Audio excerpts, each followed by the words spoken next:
तमिलनाडु के राज्यपाल को सुप्रीम कोर्ट से बड़ा झटका लग गया। 10 विधायकों को मंजूरी नहीं देना गलत, 10 विधेयकों को मंजूरी नहीं देना गलत है। सुप्रीम कोर्ट ने कहा है राष्ट्रपति के लिए बिल को रिजर्व रखना मनमानी है। 10 विधेयकों पर राज्यपाल के लिए फैसले रद्द, ये सुप्रीम कोर्ट की ओर से कहा गया है। और सदन से बिल पास होने के बाद राज्यपाल को बिल की मंजूरी देनी चाहिए। राज्यपाल तभी इनकार कर सकते हैं जब उनके सामने पेश किया गया बिल अलग हो। तो सुप्रीम कोर्ट की तरफ से बड़ा रुख देखने को मिला इस मामले में। और आपको बता दें कि तमिलनाडु के राज्यपाल को सुप्रीम कोर्ट से बड़ा झटका लगा है। दरअसल 10 विधेयकों को मंजूरी नहीं देना गलत है, ये सुप्रीम कोर्ट ने कहा है। राष्ट्रपति के लिए बिल को रिजर्व रखना मनमाना रवैया है, ये भी कहा गया। 10 विधेयकों पर राज्यपाल के लिए फैसले रद्द हैं और सदन से बिल पास होने के बाद राज्यपाल को बिल की मंजूरी देनी चाहिए, ये सुप्रीम कोर्ट की तरफ से बताया गया है। और इस पूरे मामले को समझाने के लिए कि सुप्रीम कोर्ट ने किस तरह से आगे कहा है, रुख क्या रहा है सुप्रीम कोर्ट का 10 विधेयकों को लेकर, पीयूष पांडे और ज्यादा जानकारी दे रहे हैं।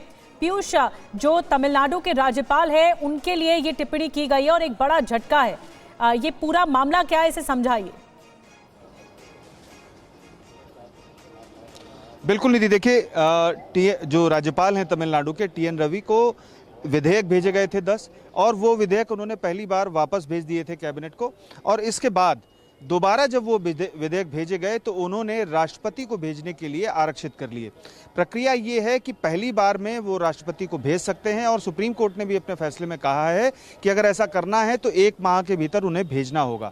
लेकिन अगर दूसरी बार भेजा गया है तो चूंकि प्रावधान है और संविधान में ये स्पष्ट किया गया है कि दूसरी बार में राष्ट्रपति को न भेज करके समय पर उसका निपटारा करना होता है। और इसके लिए सुप्रीम कोर्ट ने राज्यपाल को सुझाव दिया है कि 3 माह के भीतर इसका निपटारा किया जाए अगर दूसरी बार बिल भेजा गया है कैबिनेट की तरफ से तो, और विधानसभा से पास करके। तो इस तरीके की जो गतिविधियां चल रही थी लगातार पंजाब में भी देखने में आया और तमिलनाडु में भी देखने में आया। तो सुप्रीम कोर्ट ने ये साफ तौर पर कहा है कि राजनीतिक कारणों के चलते राज्यपाल किसी भी तरह से विधानसभा पर जो नियंत्रण है वो रखने का प्रयास न करें। ये लोगों की भावनाओं को ठेस पहुंचाता है और ये उचित नहीं है, क्योंकि विधानसभा जब एक बार बिल पास करके भेजती है तो पहली बार में राज्यपाल के पास ये शक्ति होती है कि वो अनुच्छेद 200 के तहत उसे राष्ट्रपति के पास अनुशंसा के लिए भेज सकता है। लेकिन जब दूसरी बार वही प्रक्रिया अपनाई जाती है तो फिर उसका निपटारा खुद राज्यपाल को करना होगा। दूसरी बार में वो राष्ट्रपति के पास नहीं भेजा जा सकता और यही सुप्रीम कोर्ट ने अपने फैसले में स्पष्ट किया है।